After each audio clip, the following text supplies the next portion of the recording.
La peregrinación es un hecho común a todas las religiones.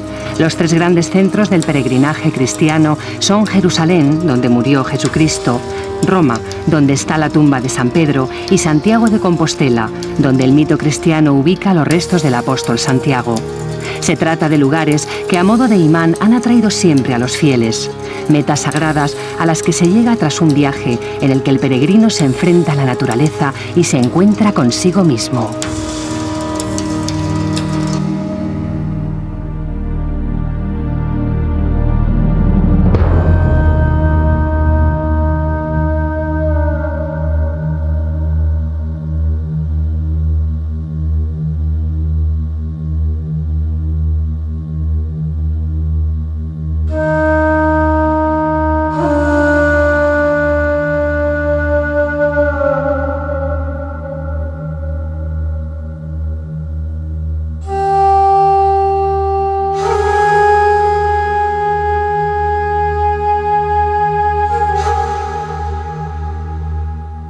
El hombre ha peregrinado siempre. Desde sus orígenes se ha desplazado a tierras prometidas, hacia lugares desconocidos.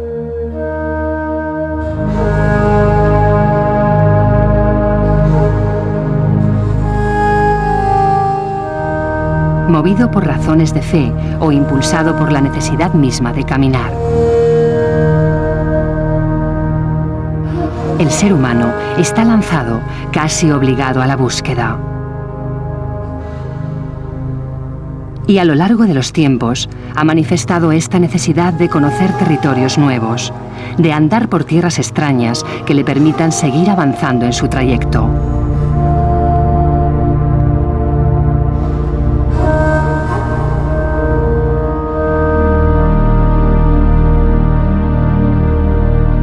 Nos marcamos ciertas metas y emprendemos el camino.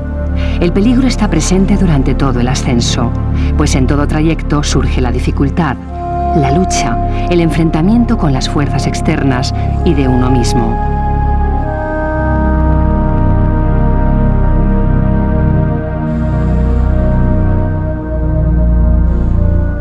Elegir el viaje es saber que uno va a dejar atrás muchas cosas.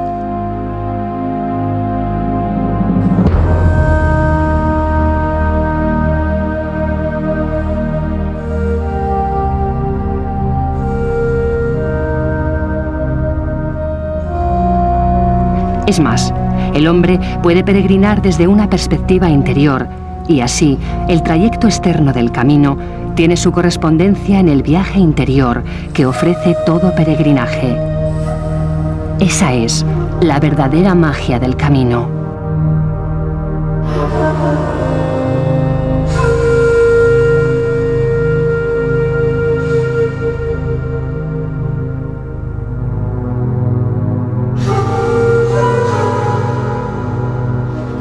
El Camino de Santiago es la ruta mágica por excelencia en Occidente, ruta que fue desarrollada y elevada al máximo por el cristianismo, pero que posee un innegable origen precristiano.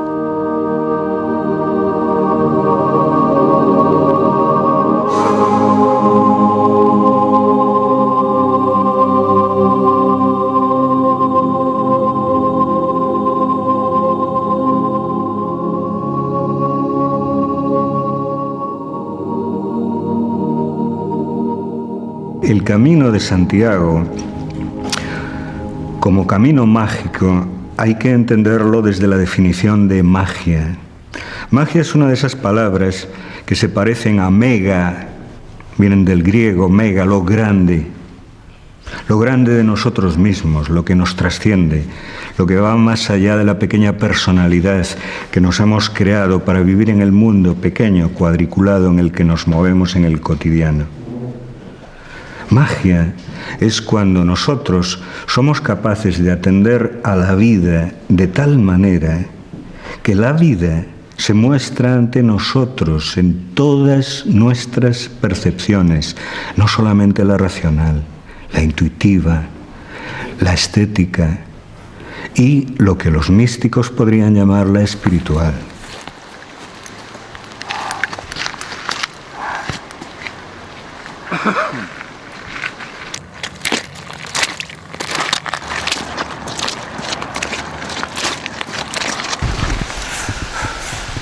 neste mundo deshumanizado, despersonalizado, onde tantos problemas temos, pois de repente estar durante un mes andando cara a un sitio que non se sabe o que é exactamente e que ten unha atracción especial, pois move a moitísima xente. Cuando un peregrino del siglo XX viene andando por el Camino de Santiago, realmente viene por el camino de arriba, y es como si hubiera muchos caminos debajo que se fueron haciendo a lo largo de la historia. El Camino de Santiago es el resultado de muchos años, no es una idea que alguien planeó e hizo desde un gabinete o que alguien lo pensó, sino que se fue generando el Camino de Santiago por una serie de circunstancias económicas, políticas y culturales. Uno de los elementos importantes fue que las órdenes monásticas, fundamentalmente las órdenes de San Benito y del Císter, sufrieron una transformación y se convirtieron en centros, crearon monasterios que se convirtieron en centros de desarrollo económico, fundamentalmente agrario, alrededor con las tierras que circundaban a los monasterios. Estos centros se fueron extendiendo, enfrentándose a la línea que los separaba del mundo musulmán. Los musulmanes habían llegado hasta Francia y aquello alarmó a la cristiandad. Y entonces los monasterios fueron asentamientos que iban tomando cuerpo y fueron creando a lo largo de los siglos una frontera. Esa frontera que va de este a oeste y que llega hasta Santiago de Compostela. Y así se va creando ese camino. Al mismo tiempo que se crea el camino, se genera el mito, y este mito lo que hace es articular todo un pensamiento, toda una ideología, y una ideología católica, floreciente, fuerte, frente a la ideología o frente al pensamiento musulmán.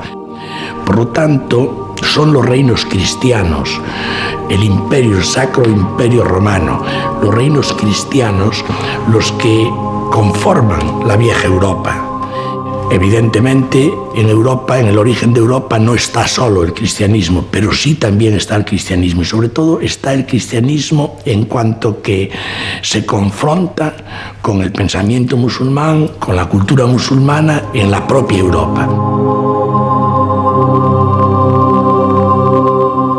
Cando se discute que é Europa e cando se discute como se construye Europa, non? Pois Europa que é unha reconstrucción da memoria do Imperio Romano a través da cristiandade e que a aportación fundamental laica da Revolución Francesa de 1789 ten unha especie de columna vertebral que a vai construindo ao longo dos séculos e que é o Camiño de Santiago. Dende o século IX, o século X ata os nosos días, son 1000 anos movendo influencias, entrando e saindo influencias na música, na arquitectura, na economía, no que chamamos hoxe as influencias políticas, o tráfico de influencias, é dicir, os reis, os nobres señores, os bispos, os papas de Roma viñan a Compostela e de Compostela saían pois tamén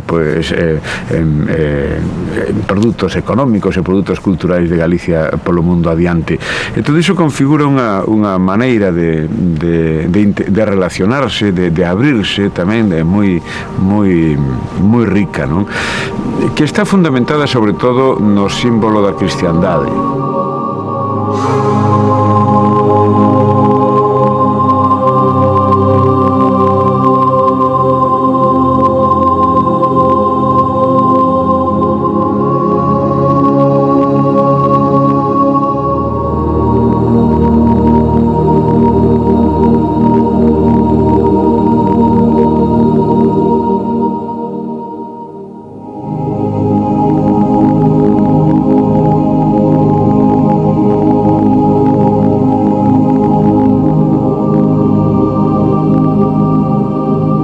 En los siglos X, XI y XII, el norte de la península conoció un esplendor religioso cultural excepcional, un hecho histórico trascendental que marcó el origen de lo que hoy es Europa.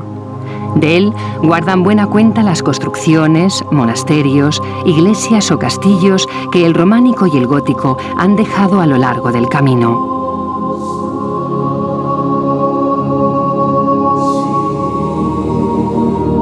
La magistral arquitectura cristiana es de una fuerza evidente, pero tras ella se hallan capas más profundas que descubren el camino más remoto. Un trazado más antiguo construido sobre las vías romanas que llevaban al Finisterre atlántico y a su vez se habían servido de antiguos trayectos sobre los que ya caminaban las tribus más primitivas.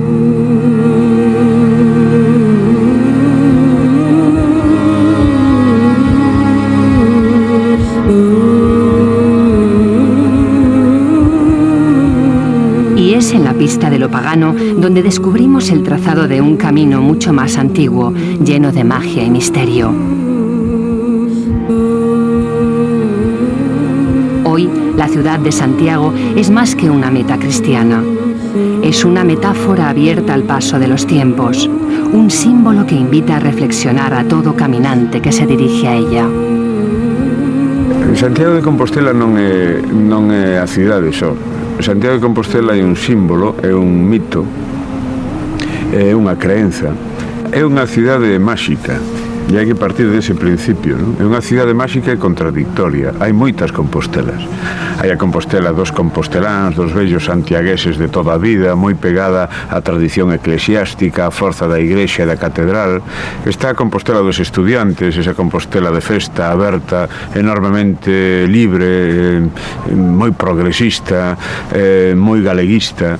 Está tamén a Compostela dos peregrinos, dos que chegan dende todas partes do mundo a descubrir un pouco o milagre de Occidente que decían os antigos, non? E depois está todas esas marcas secretas da cidade que foron construíndose ao longo dos séculos e que ás veces nin os propios galegos, nin os composteláns, nin os estudiosos entenden.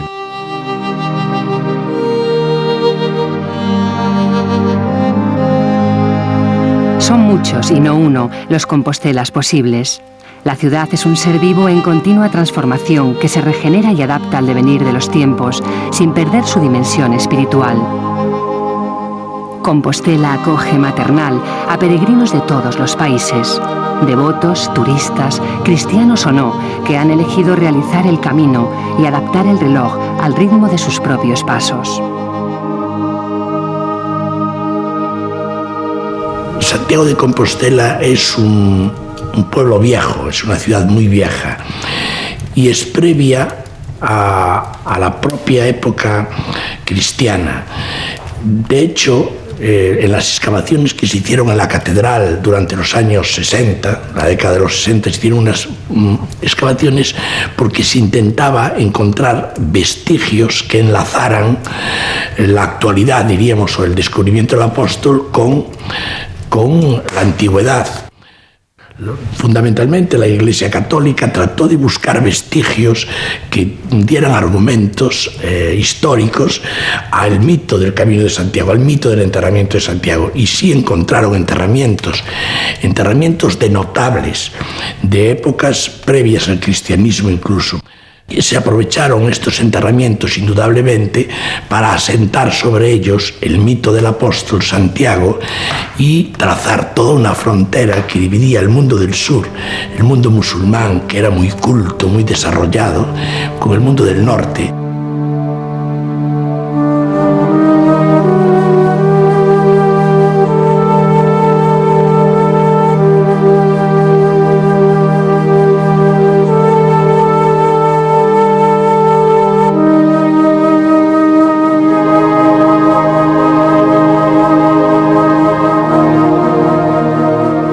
Se construye poco a poco el camino jacobeo y frente a Mahoma, el mensajero de Alá, los cristianos proponían a Santiago, discípulo y hermano de Jesucristo. Así encontramos a Santiago peregrino convertido en Santiago Matamoros, santo convertido en guerrero, alzando su espada, subido a su caballo blanco.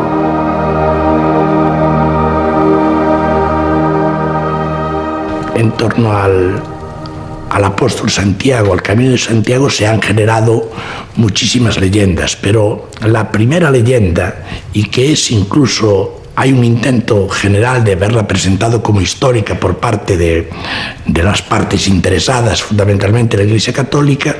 Hay la leyenda de la traslación del apóstol Santiago a Compostela, donde hipotéticamente estaría hoy enterrado. Cuenta esta leyenda que el hijo mayor del Cebedeo, Santiago, pues es ajusticiado en Jerusalén por las autoridades judías y lo decapitan. Los discípulos cogen su cuerpo y lo ocultan y lo trasladan en una barca y lo trasladan por todo el Mediterráneo a través del estrecho de Gibraltar, que era donde se decía que estaban las columnas de Hércules, que era la puerta de entrada al mar Océano. Atraviesan las columnas de Hércules, suben por toda la península ibérica delante de Portugal y entran por el río Ulla, por la ría, entran por el río Ulla y llegan a Iria Flavia. En Iria Flavia llega la barca y los discípulos intentan buscar un lugar noble, un lugar importante para enterrar el cuerpo del apóstol. Y allí se encontraron con la colaboración de una reina, la reina Lupa, que vivía en un monte que se llama hoy Pico Sacro y que les prestó toda su ayuda para enterrar al apóstol. Y desde ese momento se oculta al apóstol y desaparece durante siglos hasta el siglo VIII o IX, donde se produce el descubrimiento.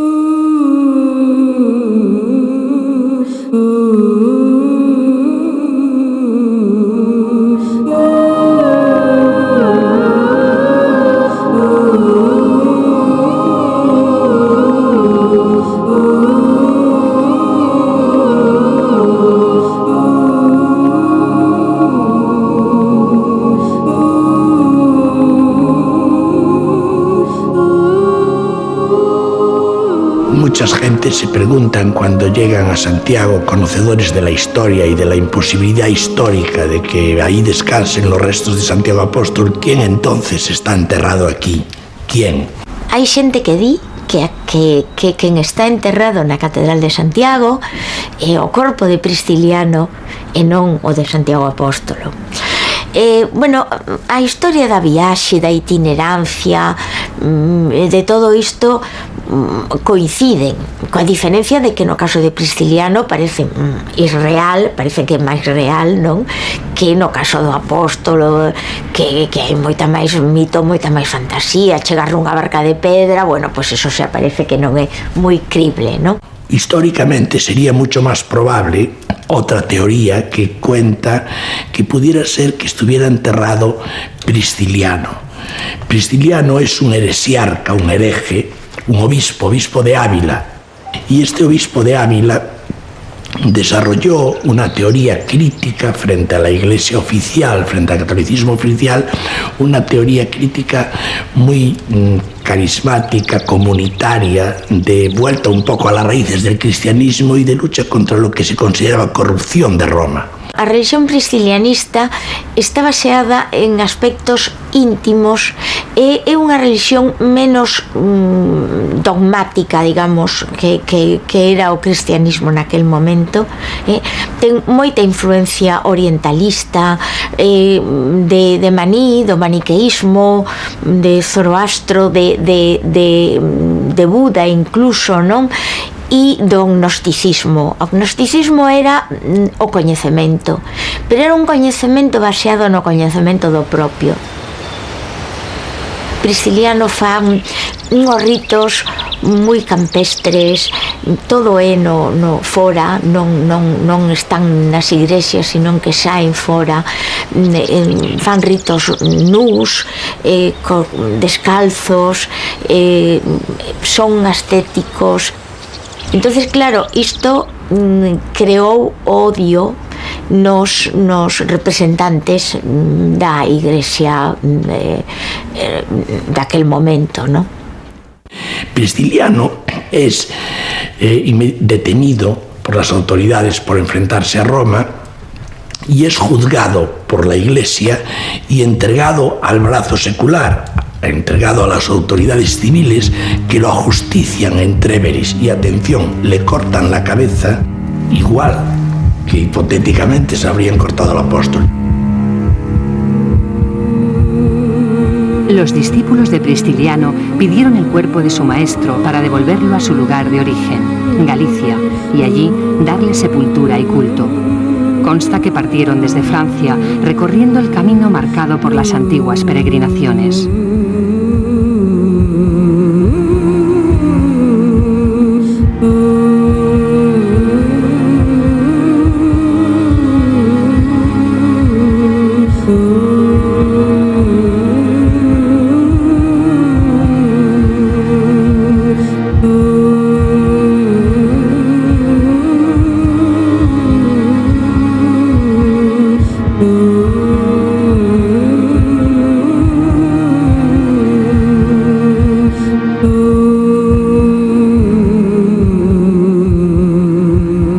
En el siglo VIII, la Iglesia continúa su progresivo debilitamiento frente al dominio musulmán del sur.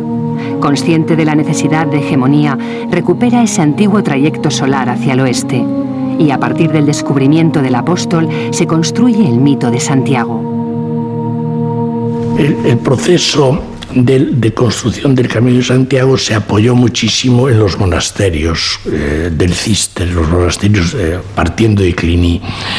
Esto conllevaba pues todo un desarrollo urbanístico en cierto sentido, un desarrollo de creación de monasterios, catedrales, hospitales, que a lo largo de los años fueron atrayendo la mano de obra, los trabajadores, los canteros, los braceros, pero también aquellos personajes que eran los maestros de obras.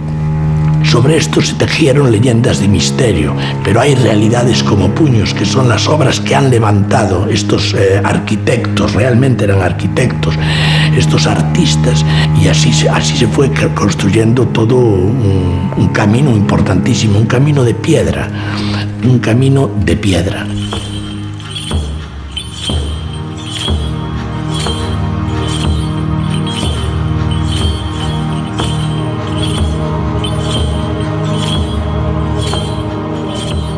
Se decide utilizar la piedra como elemento constructor, pero la Iglesia no era quien directamente trabajaba la piedra, ni quien diseñaba la arquitectura de los edificios. Sin duda, hay mucho que agradecer en el Camino de Santiago a sus reales artífices, los constructores.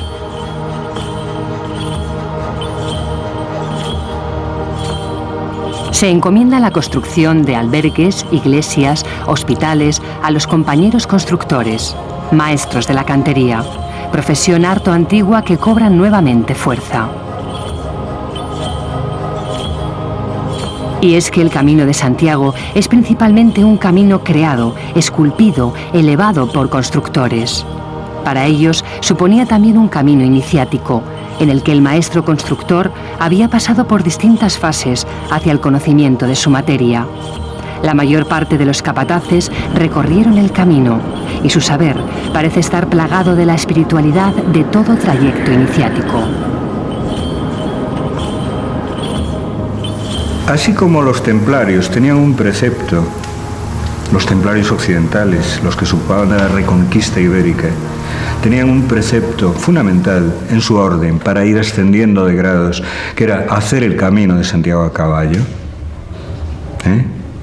Pues sus protegidos, la hermandad de constructores de catedrales, de iglesias del Camino de Santiago, tenían también dentro de sus preceptos para ascender en el oficio de albañil a arquitecto, el peregrinar hasta el fin del mundo, hacer el Camino de Santiago, la Vía Láctea de los alquimistas.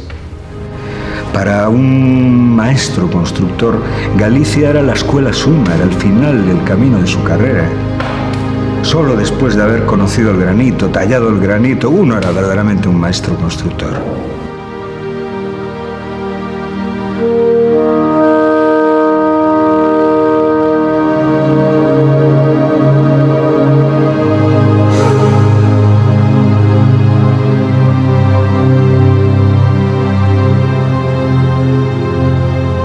Los templarios, que encargaban sus construcciones a los constructores, eran caballeros que llegaron a ser monjes, cuyas órdenes estaban relacionadas con las peregrinaciones y las cruzadas. Representan el ideal de caballero cristiano y en el caso del Camino de Santiago tienen el propósito de custodiar a los peregrinos en lugares santos y darles servicio y asistencia. Aquí tenemos un lema que es el lema de nuestra divisa de la antigua orden y es el que llevamos: Non nobis Domini, nada para nosotros, todo para la gloria del Señor. Cuando viene un peregrino que puede llegar cansado después de 2 meses de caminar o de 21 días si viene de los Pirineos aquí, lo primero que tiene que encontrarse es bien a gusto, quitarse su carga emocional, un poco ver cómo va físicamente y prepararle para ver cómo ha ido su camino interior, porque es la verdadera meta de esta peregrinación. Si no es un viaje turístico, no le sirve para nada, tendrá que repetir curso. Queremos que la acogida debe ser desinteresada, era yo creo que más auténtica hace siglos. Ahora se está comercializando mucho, pero la dinámica del camino seguirá siendo.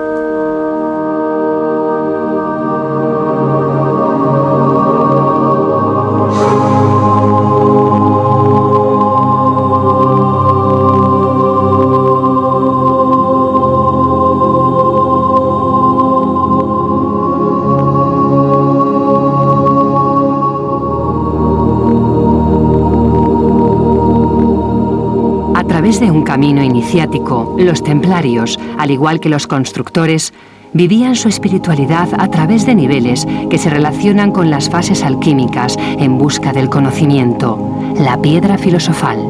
Alquimia es, digamos, el arte de las artes y la ciencia de las ciencias que se desarrolló en la Edad Media a partir de la pirámide, del concepto de la pirámide. La pirámide clásica, la pirámide egipcia, era una pirámide de 4 caras. Las 4 caras eran los 4 aspectos del conocimiento. Uno era la ciencia, otro era la filosofía, el otro era la religión y el tercero era el arte. Pero la alquimia suponía, además, un camino de transformación, porque sin transformación no se podía acceder a aquel estado de sensibilidad que permitía hacer la unión de los 4 saberes. La alquimia era una cocción de conocimiento interior a lo largo del camino que tenía que cocinarse dentro del horno alquímico del alma, de la experiencia, de la vivencia del propio caminante.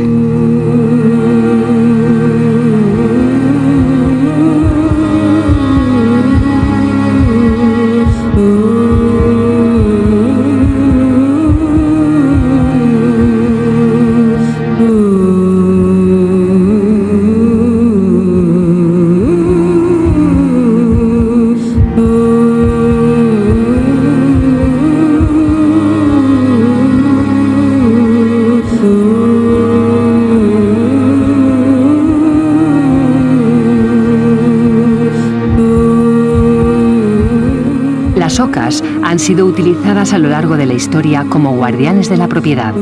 Los templarios las utilizaban. En muchos lugares aún siguen utilizándose por el escándalo que montan cuando algún extraño se acerca a la casa.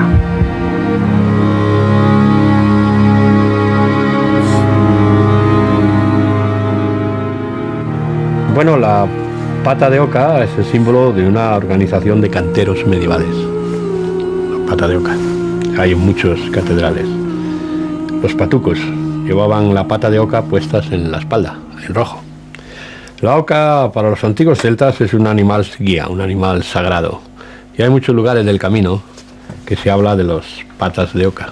Los jares entonces. Jar era el antiguo idioma, las ocas.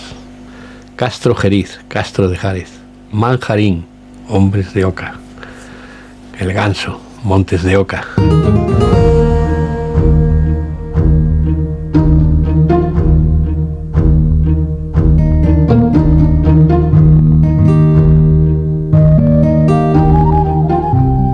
Algunas teorías atribuyen la autoría del juego de la oca a los templarios, que a modo de símbolo lo utilizaban para recordar el Camino de Santiago.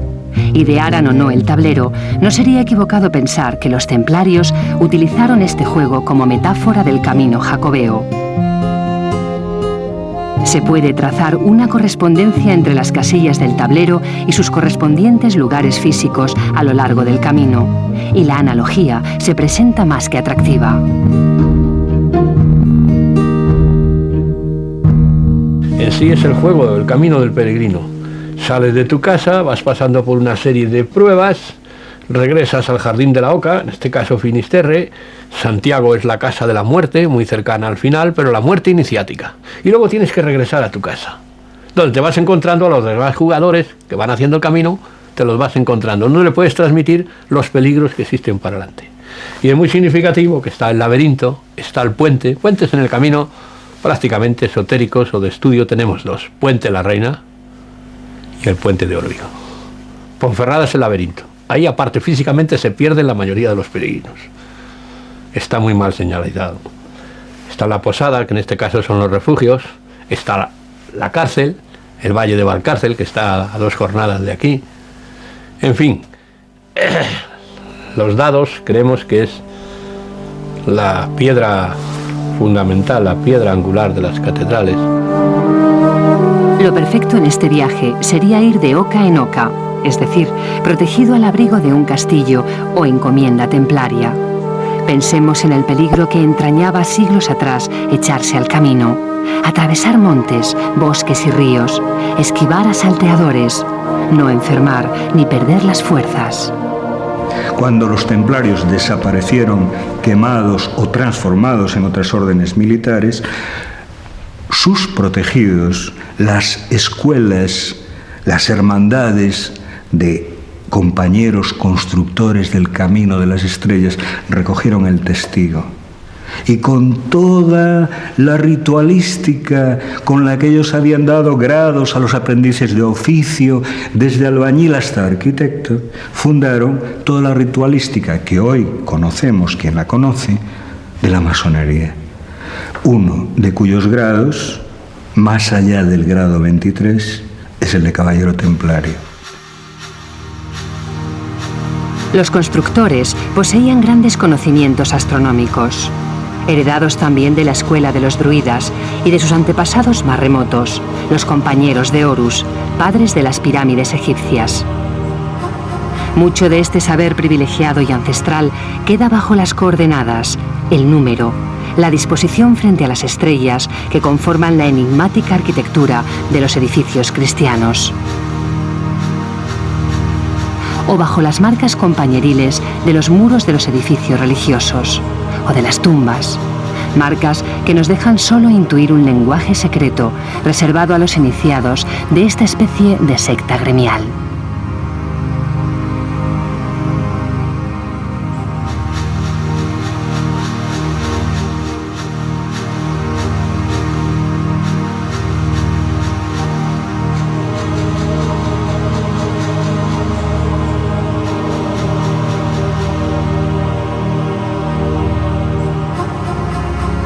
En Noya, la ciudad de la hija de Noé, está el cementerio iniciático de los maestros constructores de la piedra, donde dentro de ese precepto iniciático de grados de oficio de su fraternidad, cada uno de los aspirantes a arquitecto tenía que llegar hasta Noya, tallar en granito gallego su tumba,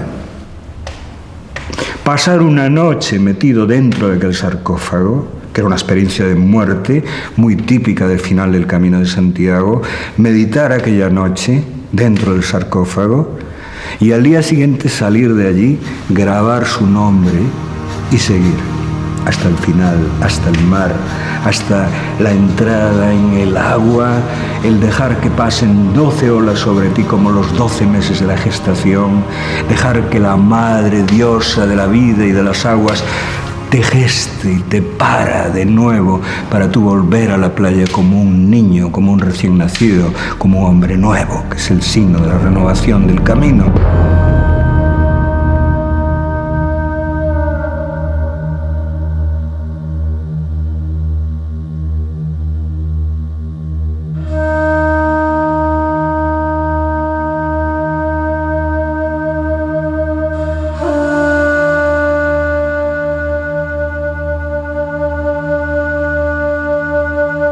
El camino en sí es un camino interior, es un pasaje entero hacia el interior, hacia el templo de luz viva.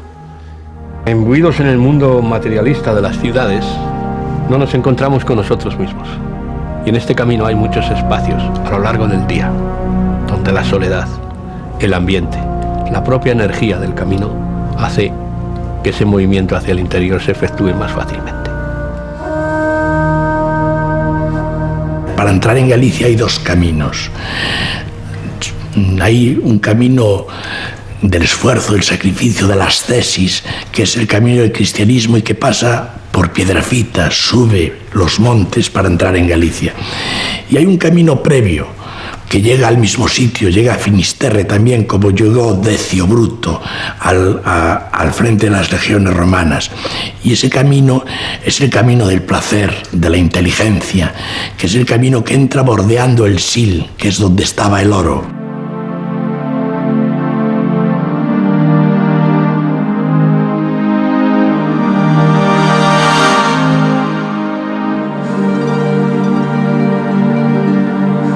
Los romanos también influyeron en la configuración del mito jacobeo.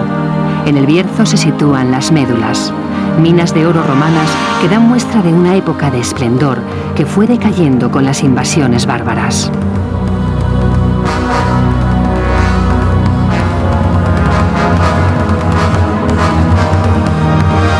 Los romanos eran un pueblo conquistador. Su águila imperial es la madre de todas las demás águilas que adornaron los escudos de los imperialismos europeos, sus hijos. Y como al águila, ellos tenían que llegar hasta lo más lejos, era su destino. Ellos fueron subiendo desde las tierras ya conquistadas y civilizadas y romanizadas por ellos del sur español, donde antes había estado Tartesos, y siguieron costeando y costeando en dirección a un país del que habían oído hablar, pero el que ninguno de ellos había estado aún, el país de los muertos, donde se acababa el mundo, Galicia.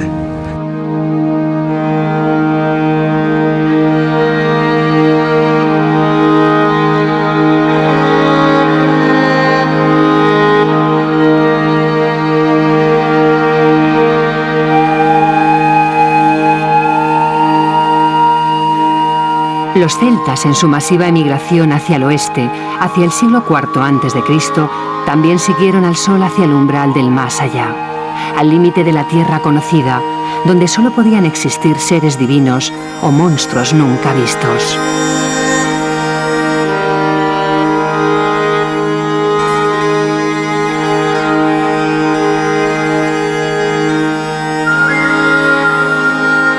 Bajo el auspicio de sus sacerdotes druidas, los celtas rendían culto a sus deidades reencarnadas en la naturaleza. Para celebrar sus rituales, elegían los lugares altos o con adecuadas energías telúricas donde se sintieran cerca de las estrellas y del cielo.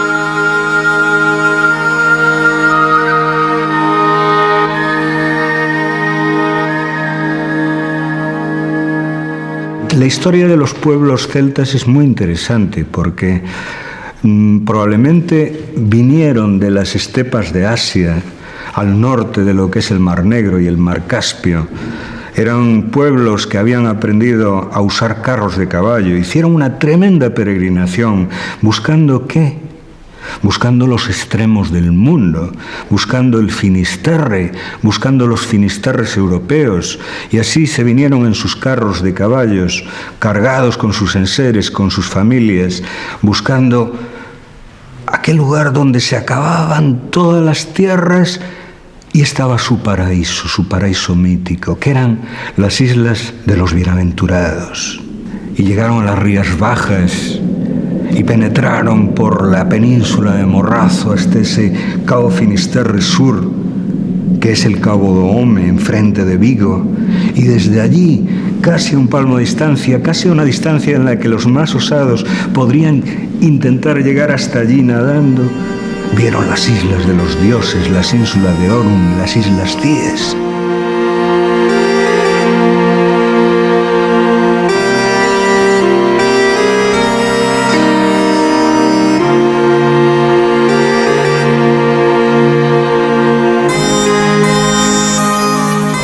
De la embestida celta hay también buenas muestras esparcidas a lo largo de la península ibérica. La mayoría se sitúan en lo alto de un monte, pues los castros eran fortificaciones defensivas. La cultura castreña del noroeste tiene personalidad propia, pero sus características se nos aparecen envueltas en la misma niebla que envuelve toda esa etapa final, en la que el camino se llena de mitos y sentimientos indescriptibles. El camino se torna mágico.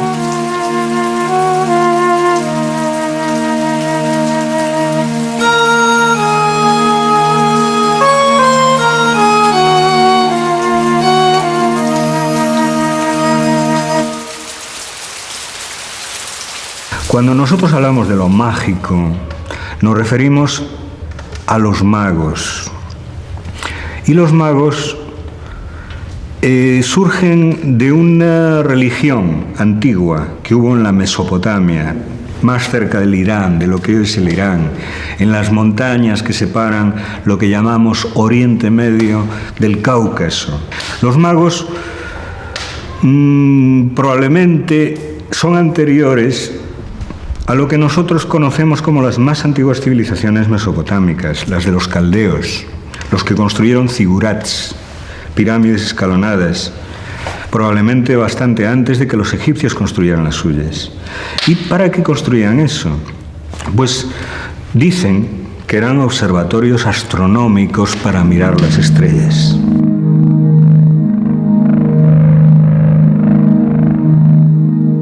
Hoy en día, colonizados por la electricidad, las estrellas ya no guían nuestros pasos. Pero pensemos en la importancia que tenían las constelaciones, cuando para ubicarse era preciso mirar al cielo. Para los hombres primitivos, igual que para los hombres actuales, las estrellas, el cosmos, todos esos fuegos lejanos, pero imperativos que presiden nuestras noches, que componen figuras geométricas extrañas, que cuando uno las lleva al papel dicen algo, cuando uno las transforma en geometría, en ecuaciones, dicen mucho más. Fueron fuente de información fundamental para los sabios antiguos. Las estrellas indicaban cuándo llegaban las lluvias, las estrellas indicaban cuándo se podía sembrar, las estrellas indicaban miles de cosas. A través de las estrellas, ellos, del estudio de las estrellas en sus zigurats, en sus observatorios astronómicos, ellos fueron elaborando todo un lenguaje que se correspondía el cielo con la tierra y que tenía también su dimensión psicológica, en lo que se refería a la psicología del ser humano. Ahí es que a través de la sabiduría astrológica de los caldeos, después nos fuimos acercando a otras astrologías más cercanas a la cultura occidental, entre ellas la astrología griega. En la mitología griega, los signos del zodíaco, es decir, las diferentes estaciones por las que va pasando el Sol en la Vía Láctea, alrededor de nosotros, se fueron resumiendo como campos en los que el Sol, que significa nuestra personalidad mayor, va asumiendo distintas facetas, distintas caras. Y en Aries, en la faceta Aries, el Sol se muestra como el emprendedor, es el comienzo del zodíaco, el impulso, el carnero que va hacia adelante. En la faceta Libra, él ya se muestra como el equilibrio, la balanza, el compensación entre los polos. En la etapa Escorpión profundiza, se va a los laberintos subterráneos del subconsciente, penetra en las partes más oscuras de sí mismo para enfrentarse con su sombra, para asimilarla, para convertir su flaqueza en fuerza, para poder elevarse, para que el escorpión se convierta en águila.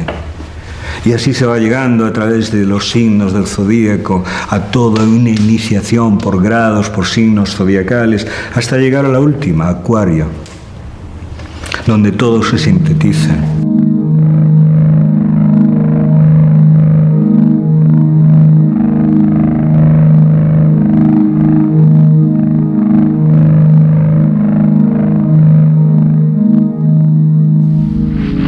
El camino jacobeo se construyó partiendo de la antigua ruta de las estrellas. De ahí que también se ha llamado Camino de las Estrellas o Vía Láctea. Aunque hoy Vía Láctea sea el modo de designar a toda nuestra galaxia, antes hacía referencia a esa banda de hileras estrelladas que podemos ver extendiéndose a lo largo del cielo, sobre todo en las noches de verano despejadas.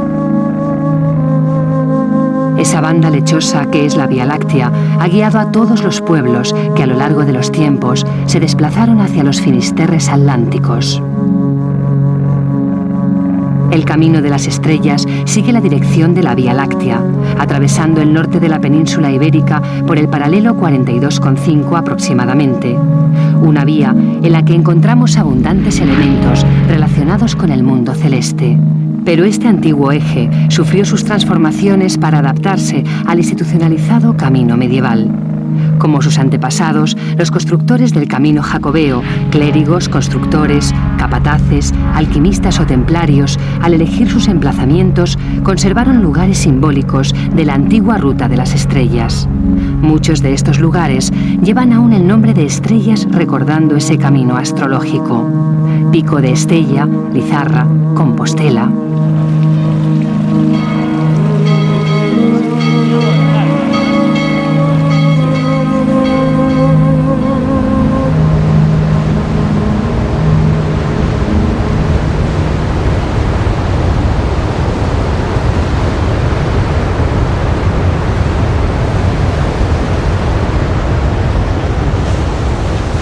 El verdadero final del camino no es la ciudad compostelana, sino el mar. El símbolo del peregrino que el cristianismo asumió como propio es una concha, cuando Santiago, su puesto final del camino, es una ciudad sin mar.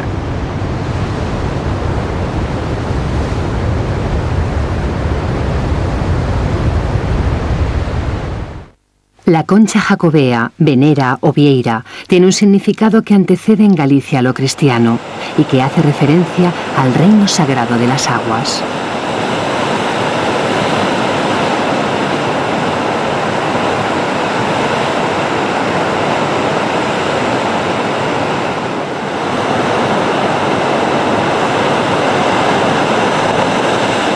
El agua tiene en la memoria de nuestro inconsciente colectivo el sentido de purificación, y la concha ha sido utilizada en diversas culturas a lo largo de los tiempos como elemento de culto.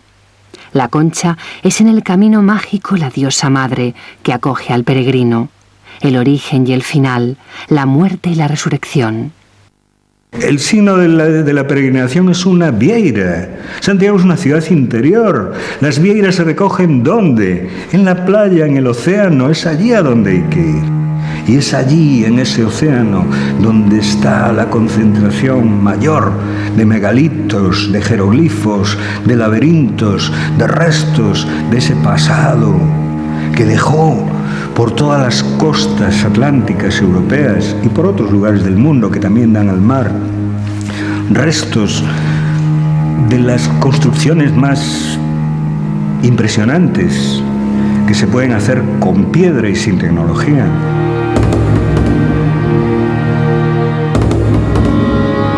El megalítico en la península ibérica se puede situar entre 3000 a.C. y 1800 a.C. Dólmenes, menires y otras variantes de construcciones prehistóricas tenían un carácter sagrado que hoy nos resulta difícil concretar. Tampoco sabemos el porqué de la aparente interrelación entre los distintos focos dolménicos. Lo cierto es que la mayor cantidad de estas construcciones megalíticas se encuentran concentradas en las costas atlánticas europeas, aquellos finisterres a los que llegaron los pueblos antiguos, quizás siguiendo el recorrido del Sol hacia el oeste. Aquel recuerdo de alguna manera prefiguró el camino precristiano de las estrellas, que era seguir la dirección del héroe solar de los pueblos antiguos, del dios principal del sol en su camino de este a oeste, en busca de conocimiento, en busca de un conocimiento que solamente se podía obtener tras la muerte del hombre viejo y el nacimiento del hombre nuevo en las aguas de la mar que da vida a todo. Y ese es el sentido más profundo, más antiguo, más subconsciente, más arquetípico del Camino de Santiago.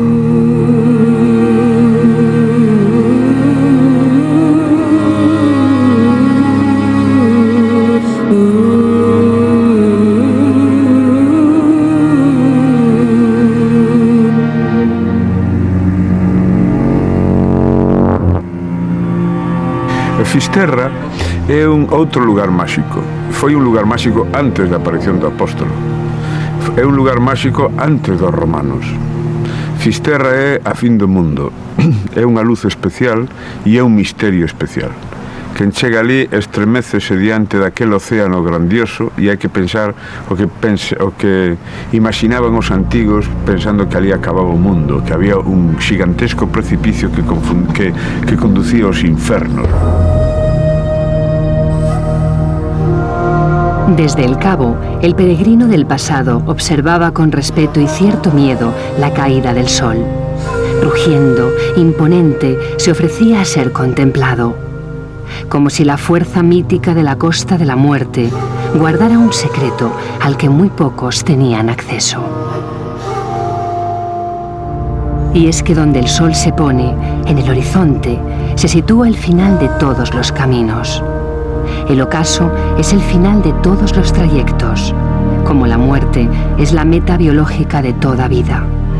Pero si en lo biológico la materia tiene la posibilidad de transformarse, el peregrino, como el alquimista, puede transformar su materia interior, su espíritu, a lo largo de este camino mágico. Todo esto que estamos hablando de los aspectos mitológicos, mágicos, del Camino de Santiago, los aspectos históricos, los templarios, los alquimistas, son interesantes para los contadores de historias, son interesantes para los amantes de la literatura, son interesantes para captar el aspecto interesante, misterioso de la realidad. Pero lo verdaderamente importante del Camino de Santiago es que el Camino de Santiago, como cualquiera de los caminos de la vida, habla a cada persona en su propio lenguaje. El camino es suficientemente poderoso para que cualquiera que siga la ruta del sol desde su nacimiento hasta su muerte recorra ese mismo camino solar dentro de sí. Y si él es un peregrino atento, el camino habla claramente para él con todo lo que él está necesitando saber, y cuando vuelve a su patria, vuelve convertido en otra persona, en un caminante, en un guerrero, en una persona que enfrentará la vida de una manera más profunda, más intensa, más personal, más auténtica.